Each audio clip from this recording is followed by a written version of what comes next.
All right, from season 4, episode 5, um, starts off with them pulling the stuff out of the water that appeared last episode, and it turned out to be some creepy big dolls. They show Ethan burying the bird, which I'm sure that's going to mean something. Jade's starting to trip out over the mushrooms, which is the moment I've been waiting for. He tells Boyd that he's freaking out here, and he's because he thought he had spiders on him, and he's telling Boyd he needs him to be his anchor, and also they need a safe word. So they take off outside, and he's following the signs because the neon sign, the vacancy sign, lit up because he's on shrooms. So they're following that. So they show Sophia and Marielle and Christine, and they were setting Sophia's arm, her wrist or whatever, because she broke it.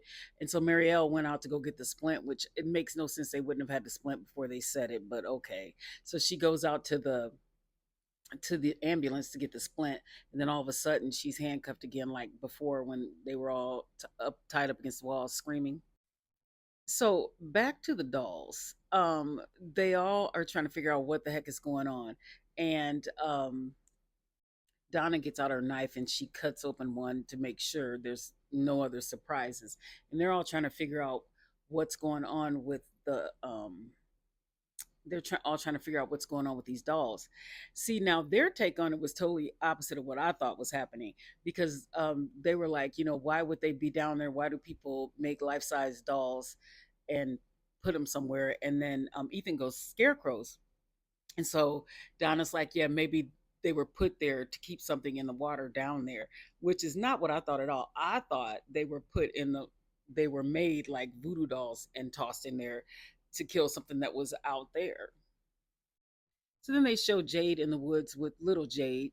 He's cute with little Jade, and they're hearing violins, and Jade is like, "Why are those violins playing?" And the little boy goes, "You know why." And then they show this guy again, and he's trying to give Jade the skull full of blood, and Jade is like, "It's that guy." So, well, not Jade, but Boyd was like, "You gotta fill me in on what's going on." So Jade tells him that guy's there with the skull of blood, and Boyd's like, "Well, drink it," and Jade's like, "No," and he's like, "Boyd," and then little Jade said, "Don't drink it," and so Boyd told Jade, he was like, "The blood's not real." So Jay drinks it, and then he looks in it, and it's got like spiders in it. He starts throwing up. Little Jay told him, he was like, "I told you not to drink it." And then he also told him, "You can't decide what you see." Oh, back to Fatima, and she's still. I mean, I guess she's minding her business. They just keep bothering her. So Kenny comes in there, and he's talking to her, and he just talks to her about um, how she feels, because she said that the she still feels the creature in her, and that was about it with that. Henry about to get lit, okay? Henry's like the sleeper entertainment for this episode. Kenny asked him what's going on, and he said he just keeps some for to take the edge off. So Christine goes out to see what's taking Marielle so long getting the splint, and she sees her like this. She tries to tell her nothing's wrong, and then they leave. So now they're putting rocks back in the dolls, and they're trying to get them back in the water. And Tabitha's looking kind of strange, like she's remembering something. Donna notices, and she pulls her aside. And Tabitha's like, I remember something about the dolls. And Tabitha's like, "Oh, is it good or bad?" And she's like, "I don't know." And she keeps asking her questions. And Tabitha just doesn't know. She just knows she remembers something. So this trio, back to them, they're at Colony House outside, and there are three of the hallucinations that Jade has, and they're all playing the violin, and they look bloodier. They look like how they were killed. There they all are. Meanwhile, Henry is sloshed, and he is sitting at the table, and Victor is like, "Dad, maybe you should, slow down or stop or whatever." And then Henry has the picture that he keeps looking at, and Victor wants him to stop looking at it. So then they go into because Henry said, "You've been here all this time. What do you do for fun? You need to have fun. You're too worried about being killed at night," 'cause he's really drunk. And so he goes into the living room, and he starts playing the piano, and he starts singing "Leaving on a Jet Train." And so everybody's looking, but if it was me, like, initially, because I don't know what's going on, I would have started singing along with them. I mean, it was entertainment until you saw them like kind of go off the rails.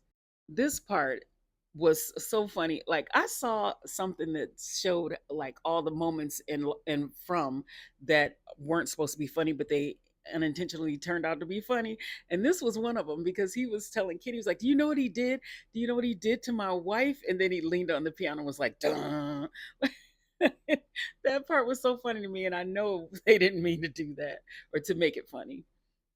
So back at the campsite or whatever, um, Donna's sitting there making a fire, and Ethan comes up to her and asks her what the fire is for, and they have a little, and she's like, "Oh, you didn't bring marshmallows or whatever," and then they have a little talk, and he tells her, he's like, "I like it better when you're here. It's not as scary," and then he goes in the cabin, and I was like, "Oh, Tabitha's dying tonight."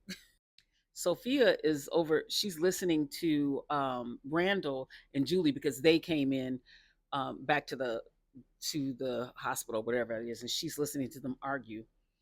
Randall's pissed that Julie keeps going and having seizures, and he's like, "You're frying your brain." He was being really mean to her, but I know he just wanted to. I mean, it probably came off as mean, but he's scared for her, and he was like, "You're frying your brain," and she's like, "I don't care." And he said, "You're gonna have a seizure that you can't come back from," and she said, "I don't care," and he said, "You're an idiot." And then he said, "Your dad would be disappointed," or something like that. I was like, dang.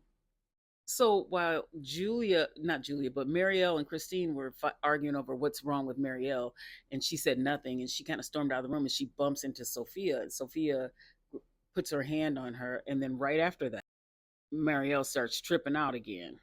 So back at Colony House, Jade asks why are they there, and why are all those men there that he keeps seeing, and Little Jay says, "You know why."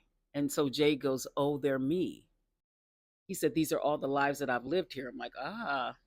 So the little Jay tells him, "Go, what's different? Go look, what's different about these guys?" I was looking, I was like, what? I was trying to figure it out.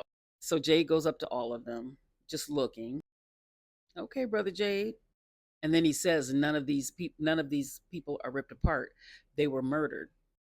So little Jay tells him, so they were like, so Jay said they were murdered by the townspeople, and little Jade was like, when they found out what you could do or who you were, they were angry with you, and then they killed you. So he just explained to him what happened. So he keeps living these lives when he comes back. Meanwhile, they get Henry up to the room, and Kenny asks Victor what was he talking about, because he kept saying, "Show him, Victor, show him." So Victor shows Kenny the picture of his mom being eaten. Meanwhile, little Jade and Boyd go into Colony House because little Jade brings them in there, and they go down to the basement. And I was getting so frustrated with Boyd because I'm like, he kept trying to bring him down. Like, wait a minute, hold on, wait a minute, just let him cook. You know we're trying to get answers, Boyd. What you doing? So the little boy says something like, "You have to open something, the path, or open the path." Oh, he said, "You have to clear the way to see the path." So there's the door, and they clear the path. But before that, Boyd was like, "Wait, wait, wait." And I'm like, "Boyd, just do it. You know we're trying to get answers." They show Marielle, and she's just talking about what she sees. That whole part, I don't know if it's her or just that whole part when they're tied up and screaming. I just it does. I could do without it. But Sophia tells her she's a prophet, and she's looking at her like, "What?" So she leaves, and she tells them, or Christy basically, that this place is like it's evil, and it's like they're living like they'll die, but they can never leave. So she knows something. So back in the cabin, they're all sitting there waiting for the night to pass so they can go home. There's a sound like voices kind of singing or something, and Tabitha looks like that's a familiar sound. And then she remembers the dolls, and she said, "Those were my dolls. They made the man angry." So he said they gave him nightmares. So he took them and threw them in the water. All three. So they were little and they grew up. What the heck? So Tabitha says, "We got to get out of here." And they're like, "No, we can't get out of here." And they were like, "Oh," Elgin was like, or Ellis was like, "We have the talisman." And she said, "The talisman won't help." And I was like, what is going to happen that the talisman won't help? So she's frantic trying to get them to listen.